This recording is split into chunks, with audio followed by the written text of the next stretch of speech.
Later today, the beef industry will once again be in the hot seat as the House Ag Committee holds a hearing on cattle markets, with the big four beef packers taking center stage. Now on Tuesday, the Senate Ag Committee took up two proposals. The first, the Cattle Price Discovery and Transparency Act of 2022. The other, the Meat and Poultry Special Investigator Act of 2022. Under the Price Discovery Act, which has bipartisan support, there would be a requirement for minimum purchase levels by packers. It would also establish up to 7 regions where minimum levels of fed cattle buys must be made through approved pricing. But as we have reported, a recent study by Texas A&M University found the latest version of the bill would cost producers even more than an earlier estimate of $112 million over 5 years. And it says the mandate would have regional disparities. The costs to cattle producers are not all borne equally.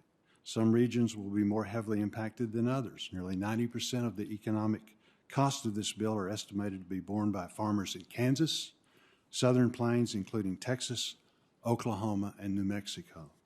We need some sunlight. We need some sideboards. There will people that will say these bills do too much. There are people that say these bills do too little.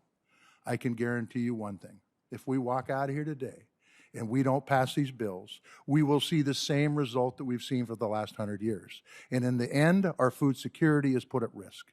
Having participated in both the KLA and NCBA policy process, I can tell you those members overwhelmingly believe cattle producers should have the opportunity to market their cattle how they see fit without arbitrary limitations imposed by the federal government. The biggest problem is, without a cash value, they have put the independent feed yards out of business.